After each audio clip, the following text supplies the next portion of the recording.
The cameras flashed. The crowd froze. For 4 years, an ocean and, well, an avalanche of scandal kept them apart. But just like that, the ultimate royal standoff is about to break, and Hollywood, London, and the rest of the world have a new obsession. Welcome to Starscope Report. Join Jordan and Jamie as they uncover Hollywood drama, music industry shakeups, and viral influencer scandals. From red carpet surprises to social media controversies, we dive deep into the stories behind the fame. So, what exactly are we getting into today? Right. So our mission today is to really cut through all the tabloid noise and look at the actual mechanics of what is unfolding across the pond right now. We are taking a deep dive into a massive stack of recent sources. We've got reporting from The Guardian, The Express, The Independent, Newsweek, and a really comprehensive video analysis from the YouTube channel Crown Shadow.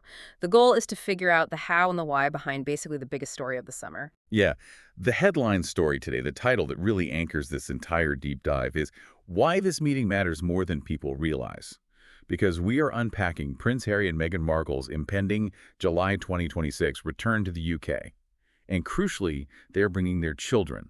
So that's 7-year-old Archie and 5-year-old Lilibet.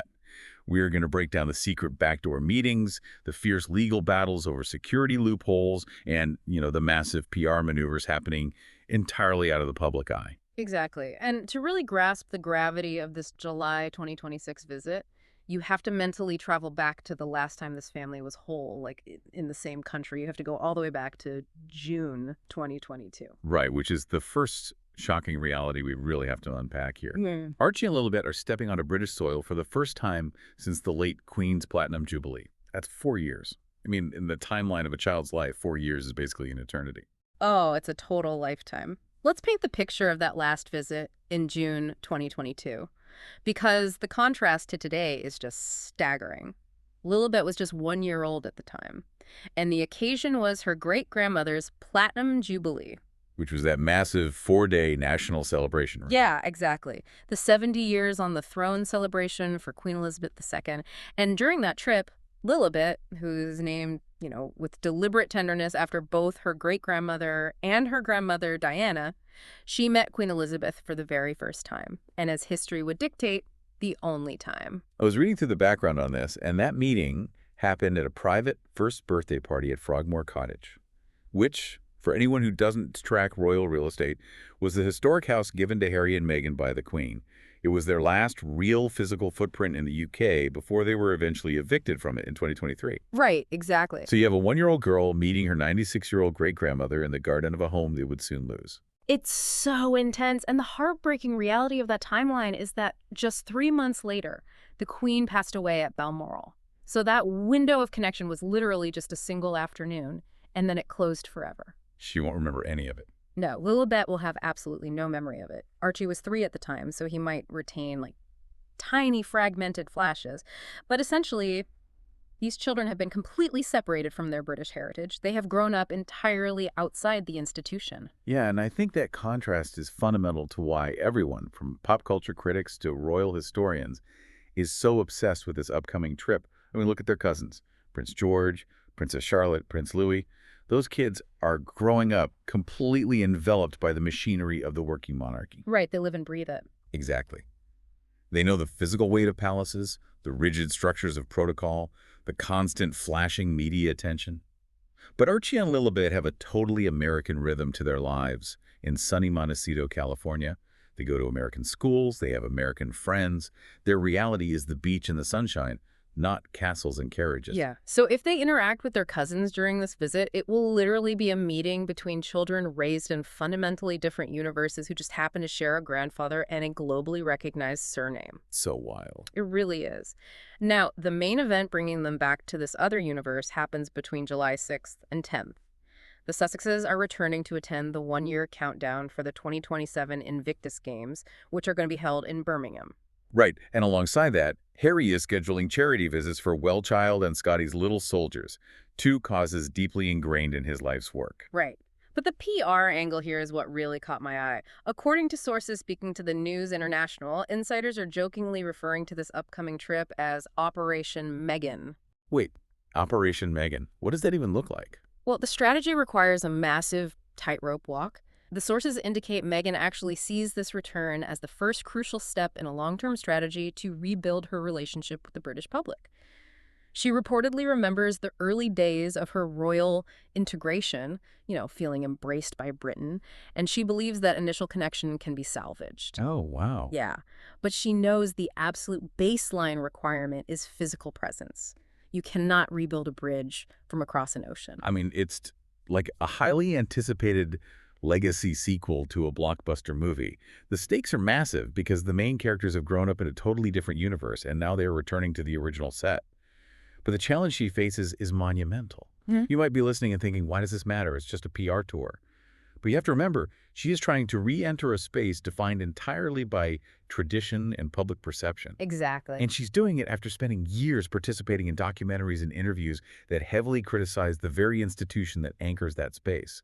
The cultural and institutional weight of this reentry is just staggering. Knowing your grandfather is a king abstractly through photographs or, video calls from a casual living room in Montecito is one thing. Standing in the physical halls of Sandringham or Windsor Castle, seeing the guards, the history, the sheer scale of the monarchy, and seeing your grandfather at the center of it, that is an entirely different reality for a child. It takes the myth and makes it terrifyingly tangible. But wait till you hear what it actually took to get them back on British soil. Because this wasn't just a matter of booking a private jet and clearing a schedule.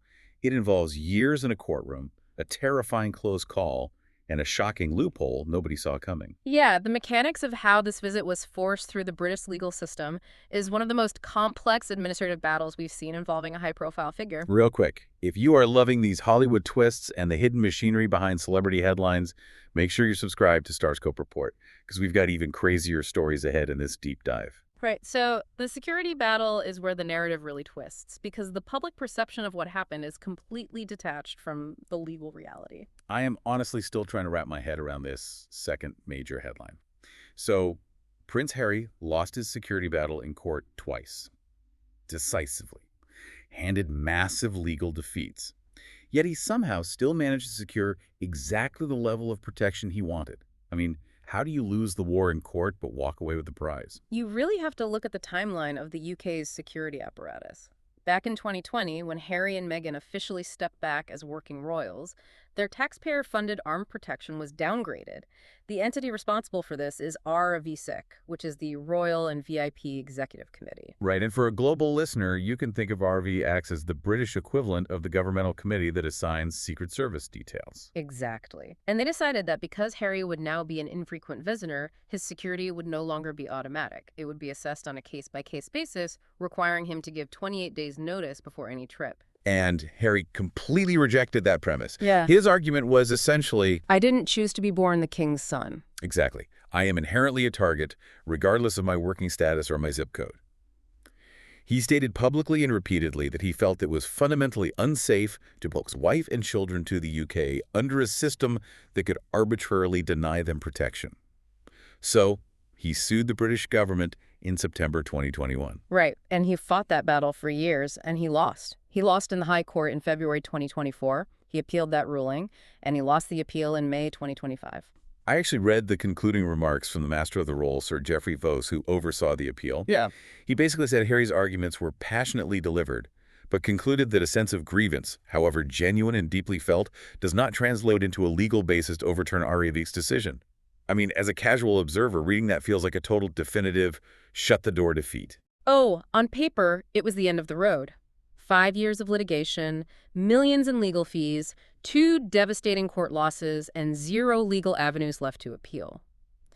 But the trial proceedings unearthed a detail that completely changed the trajectory of this story. Wait, what did they find? Well, during the grueling discovery phase of the trial, a piece of information emerged. RIVEC had not actually conducted a formal, individualized risk assessment for Harry and his family since 2019. Let me stop you right there, because the mechanics of this are wild. Mm-hmm. You're telling me that in 2025, they were still relying on a security framework built in 2019. Like before Harry and Meghan even officially stepped back from royal duties. Yes. Before the Oprah interview, before the documentary, before the book spare. I mean, the global threat landscape had completely shifted. Yeah, entirely. The 2020 decision to downgrade his security was based on a generic framework for non-working royals, not an up-to-date bespoke assessment of the specific documented threats against him and his family. Now, the courts ruled that this imperfect bureaucratic process wasn't technically unlawful, which is exactly why Harry lost the lawsuit. A judge's job is to determine legality, not efficiency. But Harry's team recognized this outdated 2019 assessment as massive, undeniable leverage. This is the part that blows my mind. Oh. It's like a hacker finding a zero-day exploit in a massive corporate firewall. Harry realizes he can't beat the firewall head-on in court. The judge already said no. So instead of fighting the legal system, he exploits the bureaucratic oversight. Exactly. He bypasses the courts entirely. In December 2025, he takes this revelation and appeals directly through administrative channels to the Home Secretary Shabana Mahmood. He essentially says, your own court documents admit you haven't done a proper individualized assessment in 6 years. I demand one right now. And the urgency of that demand wasn't just theoretical. The sources point to a terrifying catalyst that accelerated the entire process. In September 2025, during a brief solo visit to the UK, Harry reportedly had a very severe close call with a stalker. Oh, wow. Yeah, the incident was serious enough that it alarmed his own private security team and added immense tangible pressure to the Home Office's review. I mean, you can't ignore a near miss. Yeah. So you have the demand for a new assessment combined with a fresh, documented stalker incident. Suddenly, the bureaucratic wheels start spinning at warp speed. By January 2026, sources are leaking to the press that his security is nailed on. Right. The authorities agreed to conduct the comprehensive assessment, the threat level was officially recognized, and just like that, the July trip is greenlit. That is incredible. The outcome is clear. They are coming. But the funding and the facilitation of the security operation is where the sources we reviewed completely fracture. As analysts, we have to present these conflicting reports impartially. So how is this unprecedented level of protection actually happening? Right, because you have two very different narratives playing out in the global media. On one side, you have The Independent. They report that the Home Office has approved taxpayer-funded, round-the-clock armed police protection for the entire family.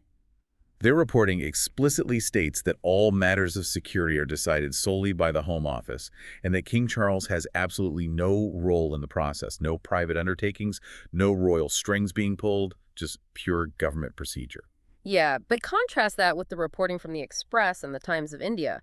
Their sources paint a vastly different picture of the internal mechanics.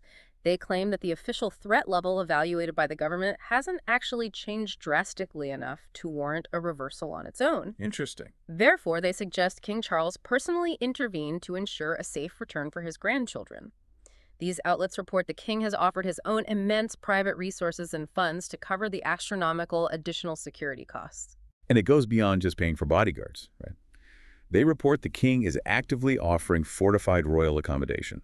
Because remember, the Sussexes don't have a UK home anymore. Right, they lost Frogmore. Exactly. So these reports suggest they might be housed at Windsor, St. James's Palace, or even Buckingham Palace, which is widely considered the safest building in Britain because it has an entire perimeter of round-the-clock armed protection. Right, so the divergence in the reporting leaves us with a fascinating cushion of power. Is this purely a bureaucratic Home Office decision forced by a clever legal loophole? Or is this a father stepping in with immense private wealth and quiet institutional influence to bring his estranged son home? We are just reporting what the sources say, and the sources fundamentally disagree on who is actually signing the checks. I have to push back on the independence narrative here, though. I find it really hard to believe this is just standard government procedure. If the official threat level didn't trigger an automatic upgrade, the sudden, sweeping approval of this massive security operation implies a heavy, behind-the-scenes royal intervention. Regardless of whose name is actually on the final invoice, the palace had to give a nod of approval. That's a great point, and royal commentator T.J. Hargan made exactly that point in Newsweek. His analysis of the situation offered a quote that has basically set the tone for this whole discussion. Speaking on the sudden facilitation of this trip, he said, "That's not an olive branch, that's an olive grove." An olive grove. That perfectly captures the sheer scale of the machinery moving behind the scenes. Doesn't it? A phone call or a polite letter is an olive branch, providing, or even just quietly facilitating, the exact high-level security threshold Harry has pleaded for over 4 years, implies deep institutional cooperation. It signals a massive structural shift by the palace. It is an unwritten acknowledgement that actively obstructing the Sussexes' safe return no longer serves the monarchy's interests. That is a seismic shift from where we were just a year ago. Yeah. But later in the episode, we're going to talk about the emotional ticking clock behind this reunion. Because while the king might be opening the gates, there is one key royal who is keeping their door firmly locked, deadbolted, and barricaded. Oh, yeah. The human element anchoring this institutional drama is incredibly complex, and it really revolves around two brothers who are entirely at odds. Stay tuned and hit that subscribe button so you don't miss what's coming next. We are diving into the deeply emotional core of this family fracture. Okay, so the final piece of this puzzle really comes down to the interpersonal dynamics. It's the king's longing versus the brother's betrayal. Yeah, the headline here is genuinely heavy. A frail king is reportedly overjoyed to finally reunite with his grandchildren, but Prince William's door remains completely shut to his brother. There is no welcome mat at his estate. Right. To understand the king's mindset and why this is happening now, in 2026, we have to look closely at his health. King Charles announced in December 2025 that his cancer treatment would be reduced in the coming year. Right. He publicly called it a personal blessing. But you have to read between the lines here. He hasn't been declared fully in remission. When you are managing a serious, life-altering illness, your relationship with time fundamentally changes. The question of what matters most and what relationships simply cannot be postponed indefinitely takes on a really heavy, undeniable urgency. You're looking at a grandfather realizing he doesn't have forever to play the long game of royal stoicism.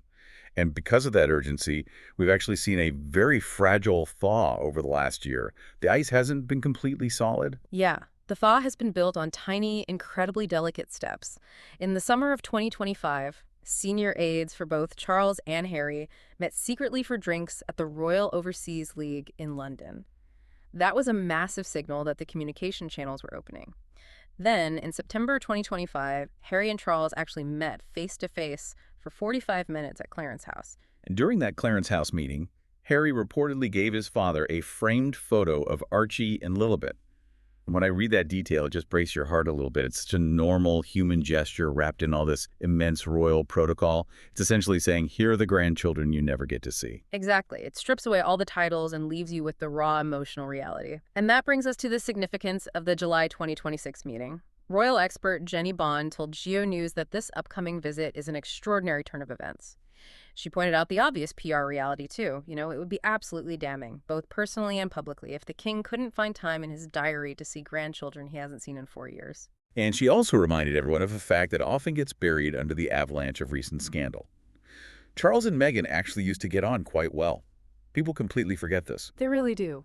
Before the exits and the interviews, they shared a genuine bond over a love for classical music and literature. When Meghan was estranged from her own father, it was Charles who stepped up and walked her down the aisle at her wedding. There is a foundation of genuine shared history there before all the toxicity set in. Right, so the king's willingness to reconnect is pretty clear. But then we hit the immovable object in this whole scenario, which is Prince William. As the heir to the throne, his stance dictates the future of the institution. And Prince William is absolutely not having it.